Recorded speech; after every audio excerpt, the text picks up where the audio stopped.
Tomato ಬೆಳೆದು ಅದರಿಂದ ಸಾಲ ಮಾಡಿಕೊಂಡು ಆ ಸಾಲ ತೀರಿಸೋಕೋಸ್ಕರ ಕಳ್ಳತನ ಮಾಡಿರುವಂಥ ಪ್ರಕರಣ ಒಂದು ಬೆಳಕಿಗೆ ಇದೆ. ಟೊಮ್ಯಾಟೊ ಬೆಳೆ ನಷ್ಟ ಆಗಿದ ಪರಿಣಾಮ ಲ್ಯಾಪ್ಟಾಪ್ ಕಳ್ಳತನ ಮಾಡ್ತಾ ಇದ್ದಂಥ ಟೆಕ್ಕಿಯನ್ನ ಬಂಧಿಸಿದ್ದಾರೆ. ವೈಟ್ಫೀಲ್ಡ್ ಪೊಲೀಸರು ಈಗ ಆರೋಪಿ ಮುರುಗೇಶ್ನನ್ನ ಬಂಧಿಸಿದ್ದಾರೆ. ಹೊಸೂರಿನಲ್ಲಿ 6 ಎಕರೆಯಲ್ಲಿ ಟೊಮ್ಯಾಟೊ ಬೆಳೆದಿದ್ರಂತೆ. ಅದಕ್ಕೊಂದಿಷ್ಟು ಸಾಲ ಮಾಡ್ಕೊಂಡಿದ್ದ. ಆ ಟೊಮ್ಯಾಟೊ ಕೈಗೆ ಸಿಗಲಿಲ್ಲ, ಹಾಳಾಗೋಯ್ತು. ಹಾಗಾಗಿ ಅದರ ಸಾಲ ತೀರಿಸೋಕ್ಕೋಸ್ಕರ ಲ್ಯಾಪ್ಟಾಪನ್ನು ಕದಿಯೋಕೆ ಶುರು ಮಾಡಿದ್ದ ಟೆಕ್ಕಿ.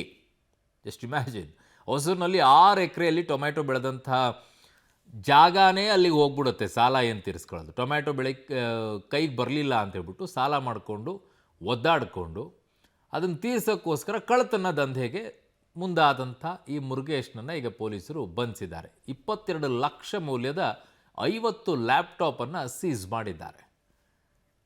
ನನ್ನ ಸಹೋದ್ಯೋಗಿ ಈಗ ನರಸಿಂಹಮೂರ್ತಿ ನನ್ನ ಸಂಪರ್ಕಕ್ಕೆ ಸಿಗ್ತಾ ಇದ್ದಾರೆ. ನರಸಿಂಹಮೂರ್ತಿ, 6 ಎಕರೆಯಲ್ಲಿ ಟೊಮ್ಯಾಟೊ ಬೆಳೆಕ್ಕೆ ಎಷ್ಟಪ್ಪ ಸಾಲ ಮಾಡೋಕ್ಕಾಗತ್ತೆ ಇವನಿಗೆ? ಅದನ್ನು ತೀರಿಸೋಕ್ಕೋಸ್ಕರ 50 ಲ್ಯಾಪ್ಟಾಪ್, 22 ಲಕ್ಷ ಬೇಕಾಗಿತ್ತು ಅವನಿಗೆ 6 ಎಕರೆಯಲ್ಲಿ ಟೊಮ್ಯಾಟೊ ಬೆಳೆಯೋಕ್ಕೆ.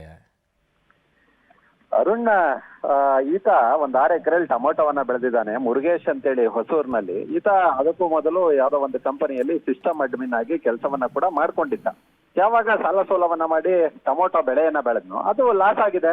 ಸಾಮಾನ್ಯವಾಗಿ ಈತನ ಹಾಗೆ ಟೊಮೊಟೊ ಬೆಳೆದಂತಹ ನಮ್ಮ ರೈತರೆಲ್ಲ ಕಳತನ ಮಾಡೋ ಆಗಿದ್ರೆ ಅದು ಎಷ್ಟು ಬಾರಿ ಲಾಸ್ ಮಾಡ್ಕೊಂಡಿದಾರೋ ನಿಜಕ್ಕೂ ಗೊತ್ತಿಲ್ಲ. ಅಷ್ಟು ಬಾರಿ ಲಾಸ್ ಮಾಡ್ಕೊಂಡಿರ್ತಾನೆ. ಇವನು ಒಂದು ಬೆಳೆಗೆ ಲಾಸ್ ಆಯ್ತು ಅನ್ನೋ ಕಾರಣಕ್ಕೆ ಈ ಲ್ಯಾಪ್ಟಾಪ್ ಗಳನ್ನ ಕಳತನ ಮಾಡೋದಕ್ಕೆ ಶುರುಹಚ್ಕೊಂಡಿದ್ದಾನೆ.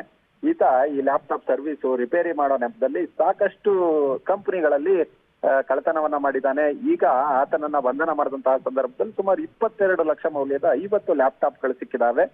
ವೈಟ್ಫೀಲ್ಡ್ ಪೊಲೀಸರು ಈ ಮುರುಗೇಶ್ನನ್ನ ಅರೆಸ್ಟ್ ಮಾಡಿ ವಿಚಾರಣೆಗೆ ಒಳಪಡಿಸಿದಂತಹ ಸಂದರ್ಭದಲ್ಲಿ ಟೊಮೊಟೊ ಬೆಳೆಯೋದಕ್ಕೆ ಸಾಲ ಮಾಡಿದ್ದೆ, ಹೀಗಾಗಿ ಸಾಲ ತೀರಿಸಬೇಕು ಅನ್ನೋ ನಿಟ್ಟಿನಲ್ಲಿ ಈ ಲ್ಯಾಪ್ಟಾಪ್ ಗಳನ್ನ ಕದೀತಿದ್ದೆ. ಮತ್ತೆ ಒಂದು ಸಿಸ್ಟಮ್ ಕಂಪನಿಯಲ್ಲಿ ಸಿಸ್ಟಮ್ ಅಡ್ಮಿನ್ ಆಗಿ ಕೆಲಸವನ್ನ ಮಾಡ್ಕೊಂಡಿದ್ದಂತಹ ಸಂದರ್ಭದಲ್ಲಿ ಸಾಮಾನ್ಯವಾಗಿ ಈ ಲ್ಯಾಪ್ಟಾಪ್ ಗಳ ರಿಪೇರಿ ಈ ತರದ ಕೆಲಸಕ್ಕೆ ಕರೀತಿದ್ರು. ಇಂತಹ ಸಂದರ್ಭದಲ್ಲಿ ಕಳ್ಳತನ ಮಾಡ್ತಿದ್ದೆ ಅನ್ನೋ ನಿಟ್ಟಿನಲ್ಲಿ ಪೊಲೀಸರ ಬಳಿ ತಪ್ಪೊಪ್ಕೊಂಡಿದ್ದಾನೆ. ಓಕೆ ನರಸಿಂಹಮೂರ್ತಿ, ನಿಮ್ಮೆಲ್ಲ ಮಾಹಿತಿಗೆ ಧನ್ಯವಾದಗಳು.